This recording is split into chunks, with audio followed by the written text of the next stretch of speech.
that back on. Okay. Good morning, everybody. No, it's not a good morning? I think it's a pretty good morning. Right? It's decent. The weather's like finally starting to warm up now. You can go outside and enjoy. I took my cat outside the other day and just walked around the yard. It was great. Just enjoying the sunshine. All right. So this week we've got our final section to conquer, volume. Okay? The ultimate example of three-dimensional geometry. Literally, how much 3D space are we taking up? Okay? And this is a problem we will encounter everywhere. It racks almost more than area. This is probably, technically speaking, the more accurate calculation that most people do. Even though there's some shortcuts we take, right? Like you know that one sheet of paper technically has a thickness to it, right? And you've encountered some paper is really thin, some paper is really thick, okay? And when you stack them up, that starts to make a difference, right? But most of the time you measure just length by width, an 8.5 by 11 sheet of paper. You don't bother with the thickness, okay? But in reality, we actually are dealing with the volume, right? Because we live in three-dimensional space. This is the most important measurement we can possibly have, right? Especially when you get thirsty and you're like, I need a glass of juice. That's what second example is. How much juice in a juice can, right? Very practical, real-world example. How much can this can hold? So we'll go through a couple of these today just to catch us back up, get into the habit of things. This is the third-dimensional measurement. So just like with area, to find area, we would always multiply one thing by another thing, and those two measurements had to be perpendicular to each other. I've emphasized that as much as possible. In 3 dimensions, the same thing must be true. We must have all our measurements multiplied from perpendicular measurements. Right? So again, if you see, instead of this kind of prism, you have something that looks like this, okay? This is not the height. That's no good. You got to measure, right, perpendicularly from now, instead of a single line as the base, from the whole plane that this exists in. All right? Again, it's much harder to deal with drawing a two-dimensional representation of a three-dimensional object. So we're going to have to push our spatial reasoning skills a little bit here as well, to interpret the diagrams, understand what is going on. When they present us with this picture, right, I can immediately see one great big rectangle right in front of me. Right? I can see a trapezoid shape that they have shaded in here. Well, that shading is a clue. I can see a matching trapezoid shape up here. I need to understand that those are two parallel surfaces, the bases of a trapezoidal prism. Does anybody here not see that? Anyone not? You're like, I don't get, you tried those, the magic eye pictures where it's got this crazy pattern of colors and you stare at it long enough and the 3D image pops out? Anybody seen those before? No? Oh, we'll have to play with those one day. No. But it's kind of like that. You look at it long enough and you're going to understand that this is a 3D object. That this rectangle here is in the front and this skinny rectangle is in the back. Right? Agree with that? Okay. Now, the text gave us a general shortcut for the volume of any prism. You take the area of its base and you multiply by the height of the prism. And the height is not always literally a height. It's the distance between the two bases. If I laid this on its side, that doesn't change the volume. So first crack open, what is the base? This base here is a trapezoid. So first I need to find what is the area of this trapezoid.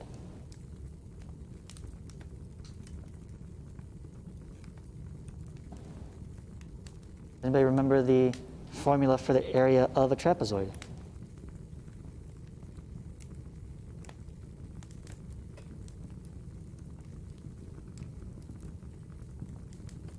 How come most of you don't have notebooks out?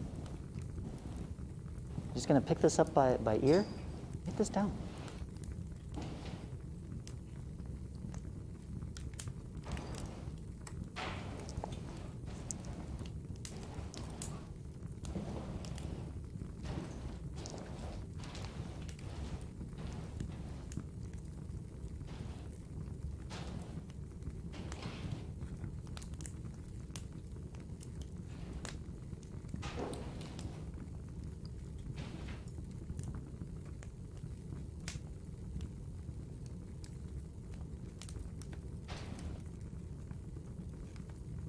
See, now you have your notebooks out. Now you can flip back to the area section in your notes and you can find, hey, what was that area of a trapezoid bit again?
You find it yet? No?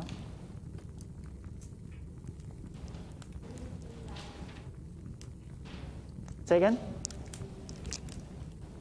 Say it again.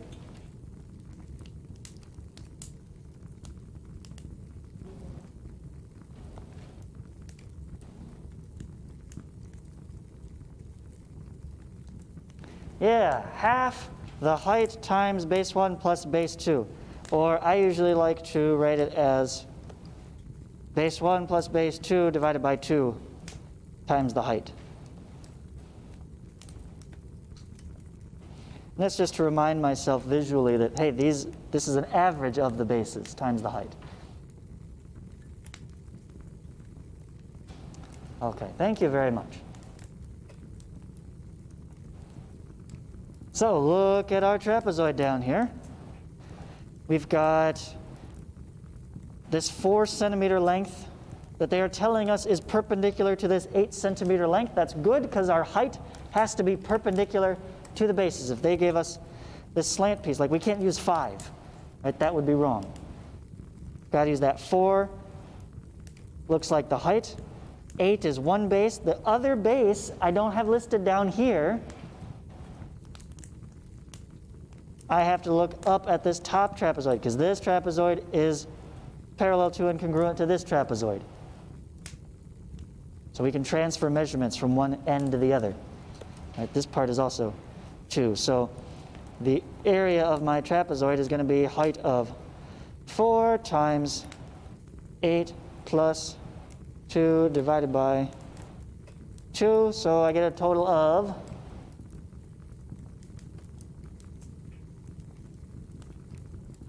do we want to put that in yet? We could put that in.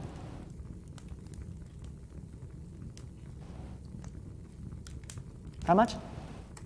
20? You guys agree? Yeah, 8 and 2 is 10. Divided by 2 is 5. 5 times 4 is 20. That's centimeters squared. And so the volume of the whole thing,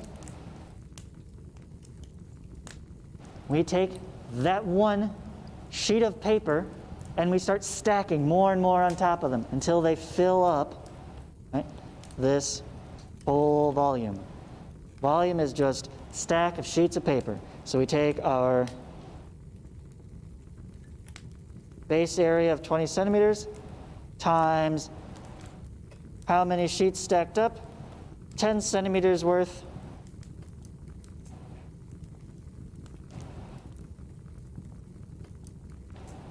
Nice and easy.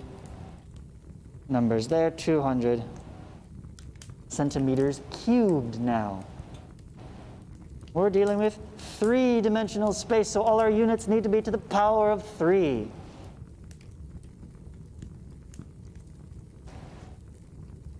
And we can check that. We've multiplied centimeters times centimeters times centimeters 3 times. So yes, centimeters cubed stacks out.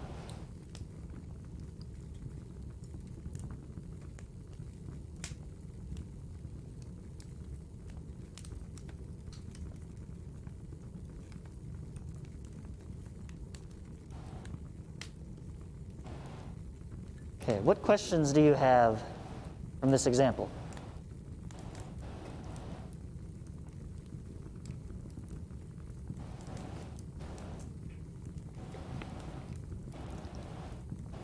Questions in general. Given a shape, recognize the shape. Find the appropriate volume formula, right? If it's some kind of prism, use the prism formula. If it's a cone, use the cone formula, right? Hemisphere, what else was it? Cylinder, pyramids. There was that table. Let me see if I can pull it up.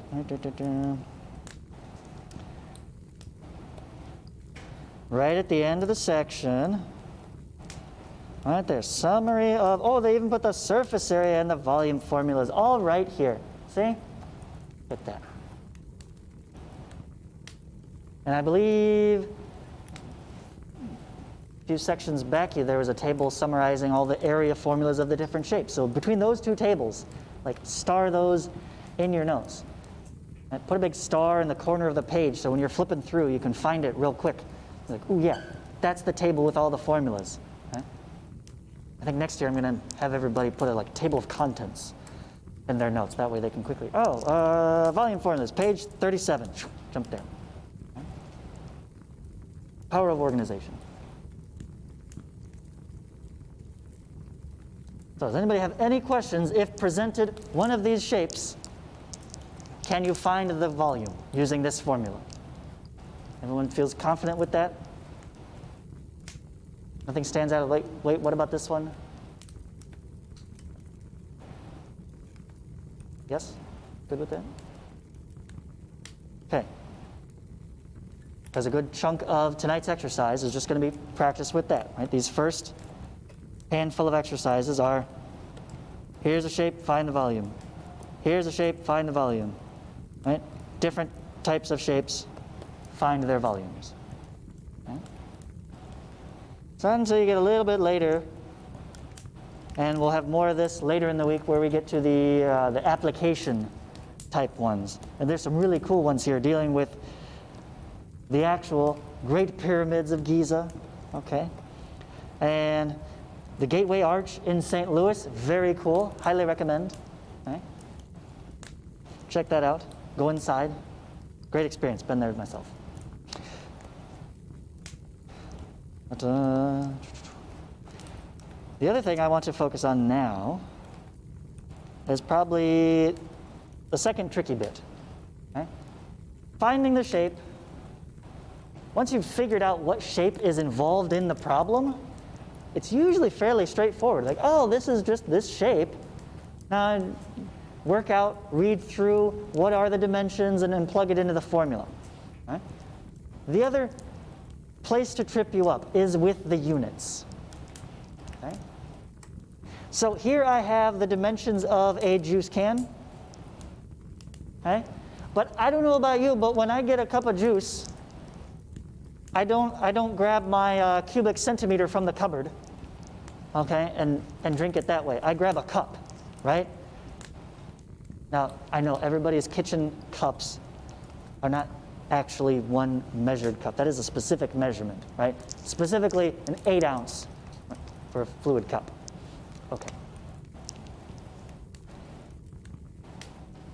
So we've got to find the volume, and then we want to convert it into a much more practical unit that we're all used to. Okay, how much juice is that actually? Okay? Engines are measured in cubic centimeters. Okay? That doesn't tell me how much of anything. I'm not used to using cubic centimeters in my everyday life. So first up, if it's a can and I'm given an R and an H, what shape do we suppose this object is? A cylinder, right? We could draw one up real quick, some kind of juice can here, and looks like H is much bigger than R, so it's a tall, skinny kind of cylinder, okay, as we expect a juice can, as opposed to a tuna can, right? Short and flat. So we've got a radius R and our height H there. What is the volume for a cylinder?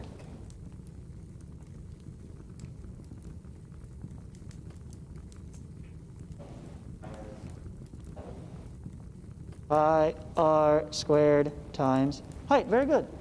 A cylinder is almost just the round version of a prism. Area of the base is a circle. Pi r squared times the height. That'll work. So in cubic centimeters at least, we can just substitute in our values here, get a volume, right? So let's do that. We'll take pi times 5.3 squared times height 17.7.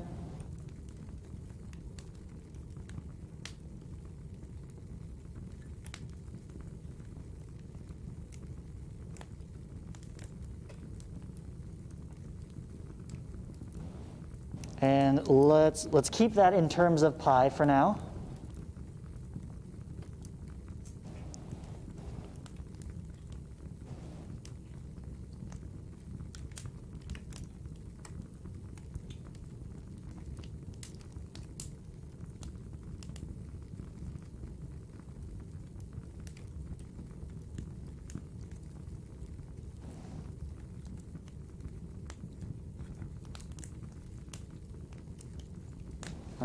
Aaliyah, do you have a number for me? Not yet, okay.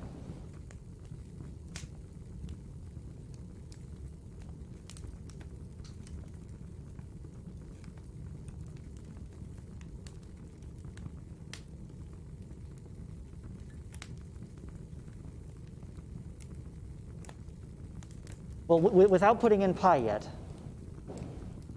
give me all the digits without plugging in pi first. Where does that land us? Did you already put in pi?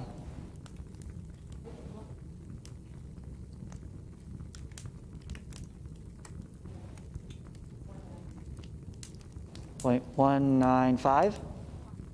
Oh, 19 pi. Okay, and it only gave you the two decimals? 193. 193? Okay, let's go 3 decimals. Okay. I didn't specify in the directions.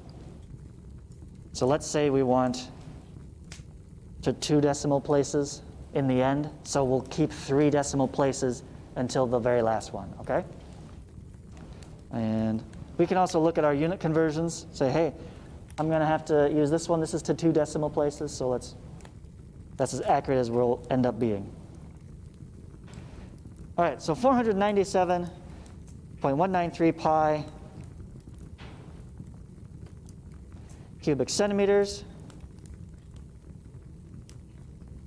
And I don't know about you, but my juice cups are not in increments of pi, so let's go ahead and put the pi in.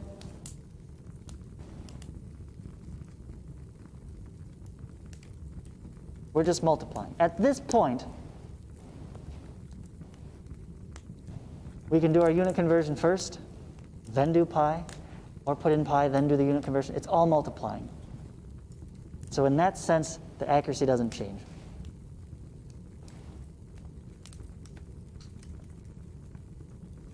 So what do we get here? Put in the pi. Now, that's almost 500 times pi is more than 3. So I'm expecting something more than 1,500 here. Possibly 1,600.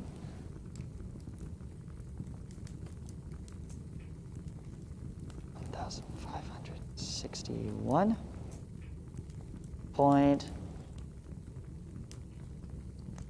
8160. Yes. So we'll round it to 6. That's centimeters cubed.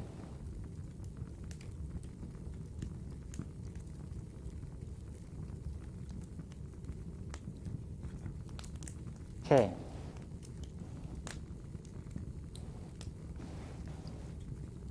I want it in cups. I currently have cubic centimeters.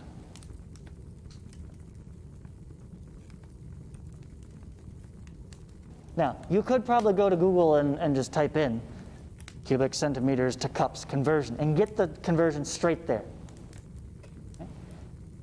But that's not always available. So let's go with the more standard conversions that are readily available and often found in tables in the back of books and in planners and such. And that would be a cup is 8 ounces, 8 fluid ounces. And we know a centimeter cubed is by definition 1 milliliter. That's still metric to metric. We're just going from cubic length to specific volume measure. And a fluid ounce, a US fluid ounce, is equal to 29.57 milliliters. Okay. So we need to use that to convert when we're doing the unit conversions. Okay. We're going to turn everything into a fraction.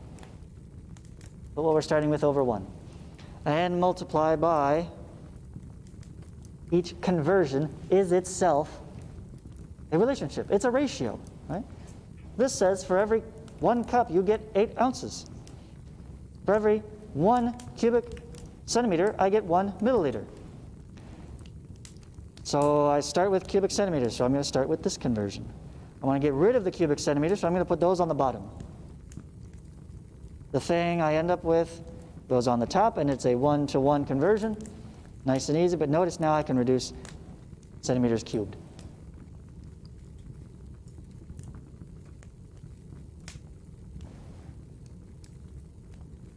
Now, because milliliters is specifically a volume unit, I only have to deal with it once. Notice it's not milliliters cubed. Right? If I wanted to convert from centimeters cubed to inches cubed, well, inch is a linear length, right? But inches cubed is the volume measure. But my conversion from inch to cube, 1 inch is 2.54 centimeters. Sorry, inch to centimeters, right? That's the linear. I would have to do that 3 times. You've seen that in the text, right? From whatever centimeters times centimeter inch. But if this is cubed, then I need to have centimeter inch, centimeter inch, right? Power of 3, power of 1, 2, 3. Right? That might come up in the homework. But we're dealing with fluids here, and since humanity deals with fluids so often, we've created a specific volume unit. So we're right there. So we no longer have to triplicate this one. So now when we go to the next thing, I want to get cups. I don't know cups to milliliters. I know cups to ounces and ounces to milliliters, so I got to stop by at ounces. So we'll use this ratio. I now have milliliters. I got to get rid of milliliters. Stick it on the bottom. What does it turn into? Ounces up top. Put the numbers with the units. So 1 goes with ounces, and 29.57 goes with milliliters. Now the milliliters cancel out. If I stopped here and ran the computation, I'd end up with how many ounces?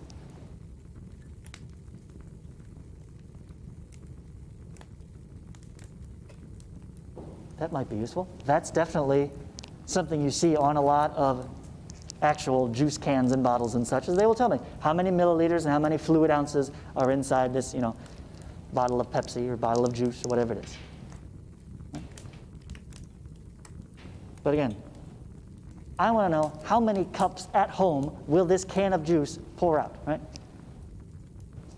If you have a glass of juice every morning, how many mornings is this can going to last me? That's really what I'm after. That's a more practical sense here. How many servings in here? So now we got to, not equals, one more step. Ounces to cups. Okay. So Oz on the bottom, C up top. 1 cup is worth 8 ounces. Ounces now reduced. The only thing left is cups. And now, you run the numbers horizontally, straight across as is. You take this one and you multiply by all of these in order. Then you divide by all of these in order. You can skip the ones. Multiplying, dividing by 1 doesn't change a thing. So I'm going to take 1,561.816, divide by 29.57, and divide by 8.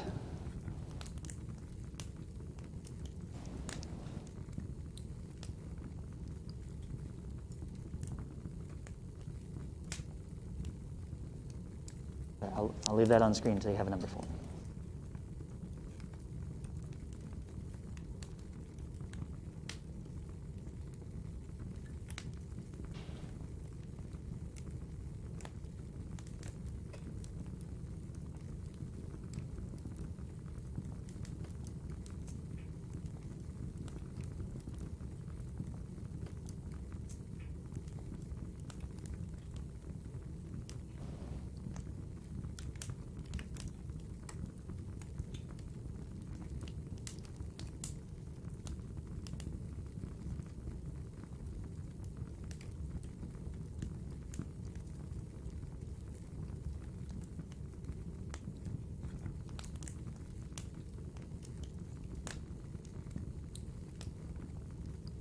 You're looking puzzled, Ashley. Huh?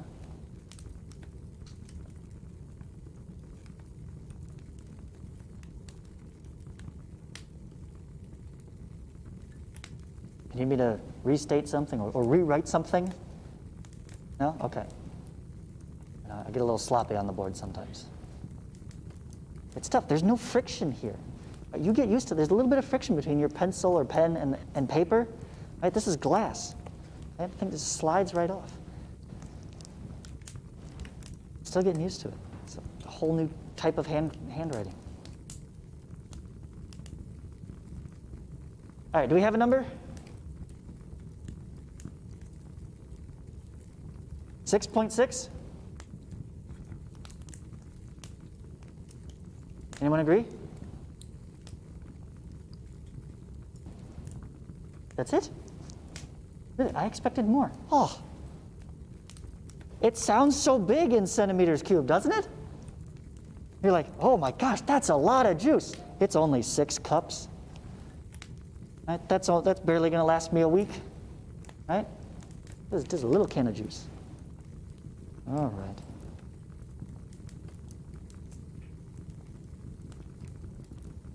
.6 cups it is.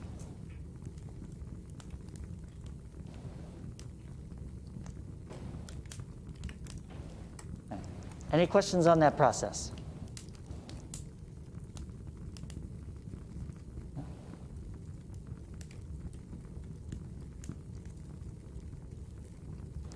Okay.